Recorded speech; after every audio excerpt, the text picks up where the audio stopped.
دروازہ کھلا تھا۔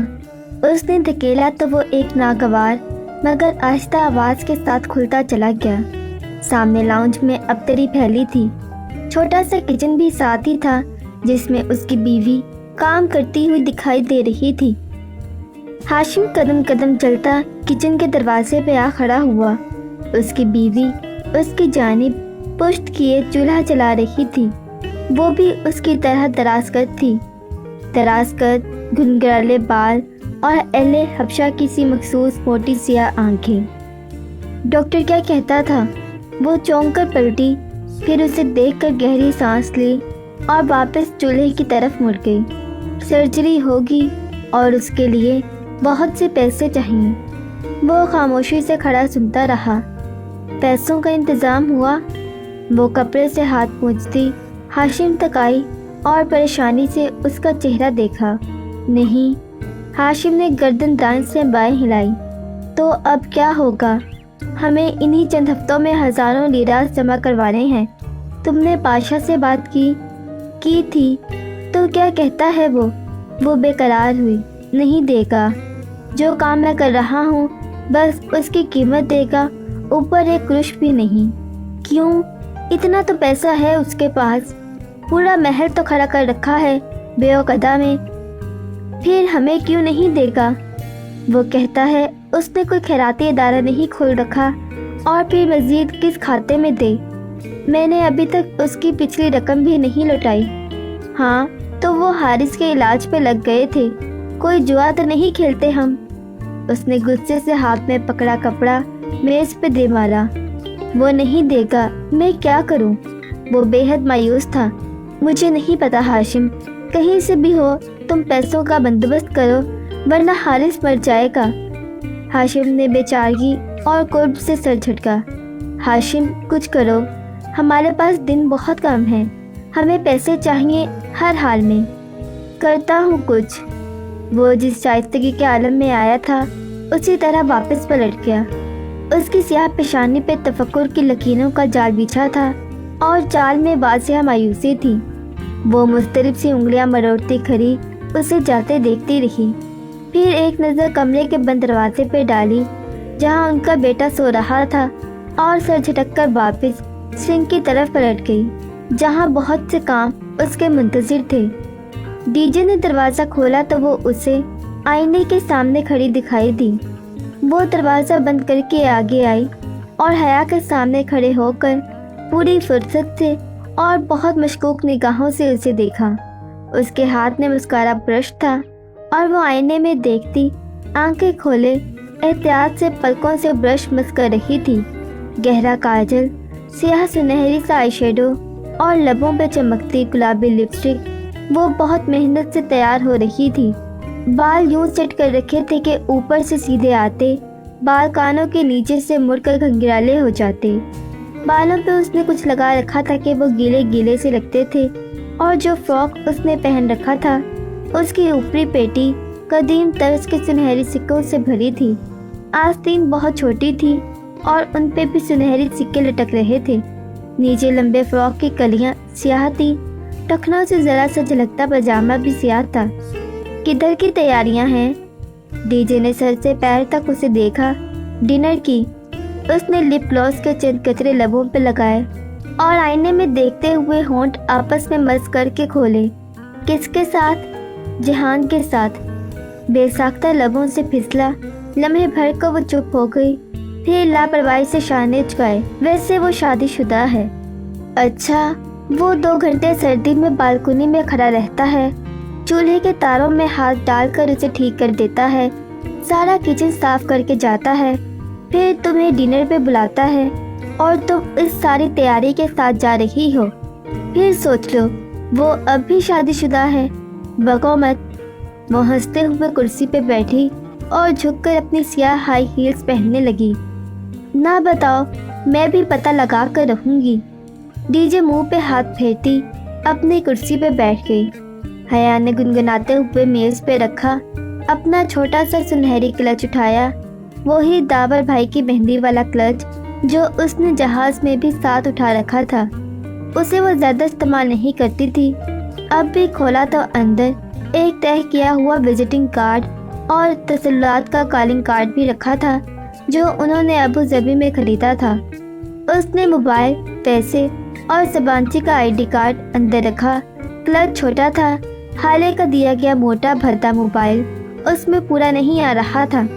اس نے موبائل ہاتھ میں پکڑ لیا اور اچھا میں چلی کہہ کر ہینگر پہ لٹکا اپنا سفید نرم کوٹ ایک ہاتھ سے کھینچ کر اتارا اور باہر لپکی۔ باریک لمبی ہیل سے پتھریلی سڑک پر چلتے ہوئے اس نے کوٹ سیدھا کیا اور پہنا، پھر چلتے چلتے سامنے سے بٹن بند کیے۔ گورسل کا سٹاپ ذرا دور تھا، اسے وہاں تک پیدل جانا تھا۔ وہ کوٹ کی جیبوں میں ہاتھ ڈالے، سر جھکائے تیز تیز سڑک پر چلتی جا رہی تھی۔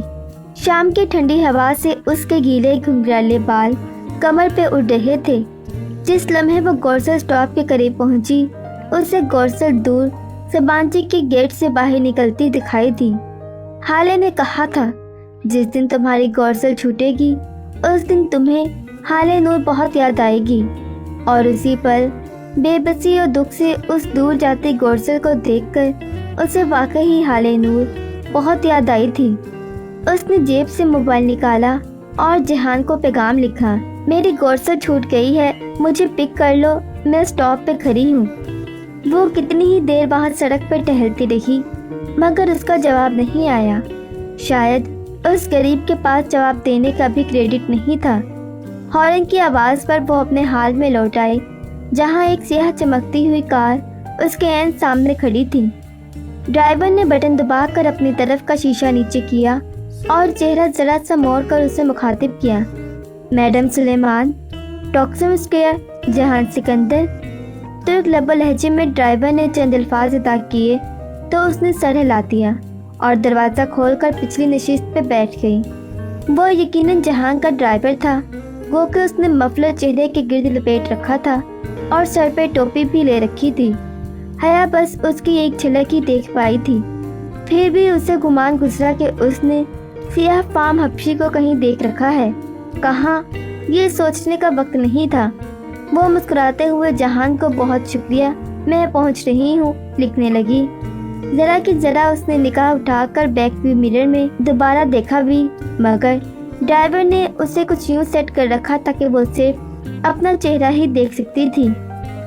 ٹوکسم اسکوائر پہ تاریکی کے پنچھی اپنے پر پھیلا رکھے تھے اور اسی مناسبت سے ہر سو بتیاں جگمگا رہی تھی۔ پورا اسکوائر ان مصنوعی روشنیوں سے چمک رہا تھا۔ مجسمہ آزادی کے اطراف سے مخالف سمتوں میں سڑکیں نکل رہی تھیں، وہاں ہر سو ٹریفک کا رش تھا۔ مجسمہ آزادی کو چاروں طرف سے گھاس کے ایک گول قطع اراضی نے گھیر رکھا تھا، جیسے کسی پھول کی چار پتیاں ہوں اور ہر پتی کے کناروں کی لکیر یہ پتھریلی روش بنی تھی۔ وہاں لوگوں کی خوب چہل پہل تھی۔ ڈرائیور نے اسکوائر کے مقابل ایک عمارت کے بیرونی دروازے کے ساتھ گاڑی کھڑی کر دی۔ جہان سکندر، اس نے انگلی سے اسی دیوار کے ساتھ ساتھ دور اشارہ کیا جہاں جہان کی سفید کار کھڑی تھی، یوں کہ وہ دیوار اس کنارے پہ تھی، یہ سیاہ کار اس کنارے پہ۔ اس نے دروازہ کھولا اور باریک ہیل احتیاط سے باہر سڑک پہ رکھی۔ ٹاکسم اسکوائر کو اس کی ہیلز پسند نہیں تھی، اسے اندازہ تھا۔ وہ اپنی گاڑی کے ساتھ ہی کھڑا تھا، بونٹ کھول کر وہ جھکے ہوئے کچھ تاریں جوڑ رہا تھا۔ سیاہ جیکٹ اور جینس میں ملبوس ہمیشہ کی طرح عام سے حلیے میں، وہ کوٹ کی جیبوں میں ہاتھ ڈالے سہج سہج چلتی اس تک گئی۔ وہ کچھ گنگناتے ہوئے ایک تار کو دوسری کے ساتھ جوڑ رہا تھا۔ ہیل کی ٹک ٹک پہ رکا اور گردن گھما کر دیکھا۔ سلام علیکم، اسے دیکھ کر وہ مسکراتے ہوئے سیدھا ہوا۔ وعلیکم السلام، اس تاریک کونے میں کیا کر رہے ہو؟ میری کار ہر خاص موقع پر دگا دے جاتی ہے، اب بھی مسئلہ کر رہی ہے، خیر میں فکس کر لوں گا۔ وہ ہاتھ چھاڑتے ہوئے لاپرواہی سے بولا، وہ تو تم کر لو گے، مجھے پتا ہے، جہاں سکندر کے پاس ہر مسئلے کا حل ہوتا ہے۔ وہ دھیرے سے ہنسی۔ تم بتاؤ، پورے اسکوائر پہ مجھے تلاشتے تمہیں کتنی دیر لگی اور بس پہ آئی ہو؟ نہیں، تمہاری بھیجی گئی شوفر ڈرون کار میں آئی ہوں۔ وہ دھیرے سے ہنس دیا۔ یہ طنز کرنا کہاں سے سیکھ لیے ہیں تم نے؟